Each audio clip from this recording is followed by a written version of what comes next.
Hello 2S Nation, and welcome to your fourth installment of 2S Giants, where we continue to highlight members in our community making a positive impact. Today we have a very special guest. They are currently serving as a customer support section chief at Fairchild Air Force Base. They have a wide variety of experiences ranging from IPE, QA, central storage, and APS. Some of their past assignments include Keflavik, Iceland, Interlik, and Langley Air Force Base. And some of the most recent accomplishments include a line number for Senior Master Sergeant and CRNCO of the quarter. And without further ado, team, it is an absolute honor. Please help me welcome Senior Master Sergeant-Select Omar Spivey. Good morning to us world. This is Master Sergeant Spivey coming from Fairchild Air Force Base. I've been nominated to give some career advice by one of our administrators for our awesome Facebook group. A little bit about myself. Master Sergeant, I've been in going on 20 years here in August. I just recently made senior this past cycle, so I'll be headed to Offutt Air Force Base. I am married with 2 kids. My wife is a director of EO here at Fairchild. My daughter is 19, and she will be entering the Air Force next week, as we speak. Yeah, next week. So she'll be going into material management. So she's following dad, soup. My son's also 16, junior in high school. So he's looking forward to this whole transition to us to Offutt Air Force Base.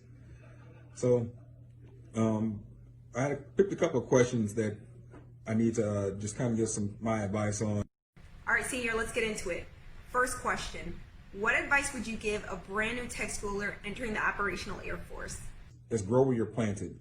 You know, as we go into the operational Air Force or you move into a new base, you know, you kind of have no control over what assignment you get, what unit you're attached to. So what's going to determine whether you're successful is ultimately you. So if you had a bad attitude, you do poor quality work, you bring everybody around you down, it's not hard to imagine what the scenario on that is going to be. You're not going to be successful in the Air Force. So if you come to work, you do quality work, you bring everybody up that's around you, you're the go-to person in your section, you're probably going to be a valuable asset to your unit, to your squadron, to the group, and as well, you're probably going to have a successful career. Great response here. I love that you said grow where you're planted. And that's so important. Truthfully, sometimes you get put into a section that you really don't want to be in. Some people prefer to be in main LRS. Some people prefer to be outside of LRS. But either way, go in with an open mind and know that all things are temporary. And usually with those sections come hidden opportunities. You never know until you try and see what you're missing out. Another thing you touched upon was quality work. And I'm a firm believer that you put forth quality work every day and those doors and other opportunities will continue to open for you.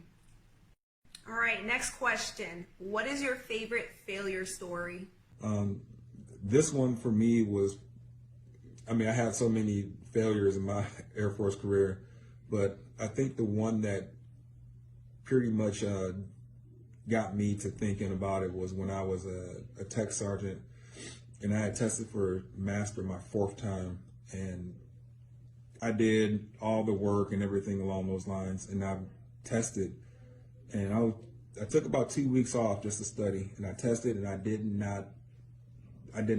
walked out of there and said, hey, I know I got it. And then when the results came back and my name wasn't on the list, I was hurt. I was really hurt because I put in a lot of work. I thought I put in a lot of work, studying. And I sat down with the chief, and Chief Calloway, he's a command chief over at Scott, and he said, man, your records are good. You're fine. You're doing everything right. But it's you. You're not putting the study, you said your scores are what's killing you. You got to start studying. You got to study harder. And I was like, well, I'm studying 2 weeks before. And he's like, that's not enough. You have to start earlier than that. And so I'm looking at myself and I'm like, man, I kind of let myself down. It was like, you owe you. And then I had to get rid of all the the negative things that were in my mind, like, hey, I'm not successful because of my boss, because of this person doesn't like me, I'm not putting in an opportunity, and just had to self-reflect in the mirror. It's like, hey, you let yourself down. You're not the one that was putting in the studying like you needed to be. So once I did that, and then the next year, I really started studying and buckling down, and that's when I made master. So for that one, that was a failure that I had to experience, because it taught me to understand that sometimes you can't play the victim role. It's you that's standing in your own way. So you owe you an explanation. You have to keep yourself on the schedule, keep yourself on the routine. And it's kind of one of the sayings that I kind of have, you owe you. Wow, powerful story here. And thank you for sharing your transparency. You showed us such a great example of mentorship here, where you reached out and you utilized that feedback to help you grow and learn. And another thing that you mentioned that I really loved was you said, you owe you. Great words to live by and great advice.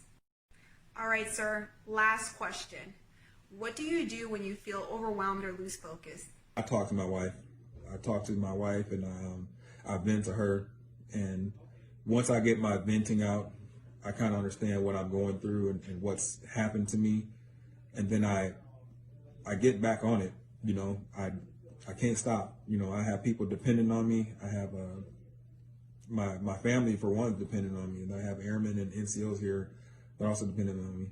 So it's okay to get down and get discouraged at times, but you can't stay there. You have to keep moving. You have to keep going. You know, sometimes in life, you know, it's hard. You know, we have to be resilient, and we have to make sure that we keep moving. So if I can do that, find somebody to grasp onto so you can vent to. And one thing I tell my NCOs, if you are in the process or you're feeling like you need to vent, don't vent down. Don't vent to your airmen about the things that are going on. Vent to one of your peers. Vent to somebody higher than you, your section chief. You know, so you guys can work through it. Just don't vent down, because it's going to give the airman that negative attitude as well too. All right. So those are the things that I have, guys. I appreciate you watching my little video that I made. Looking forward to working with you guys all the time. I love the positive energy on the page. Just keep being those transformational leaders out there. Looking forward to answering any questions. And you guys have any other questions for me, please hit me up in the global, omar.spivey@us.af.mil. I'll be happy to answer any questions you have. Let's keep doing great things in this Air Force. And just remember, you can't fly without supply. Soup, soup. That's all we have for today, team. Special thanks to Senior Spivey for sharing his thoughts. Good luck to you, sir, as you and your family PCS and travel to Offutt Air Force Base. And special thanks to all the 2S's out there who continue to watch and support. I will see you next time.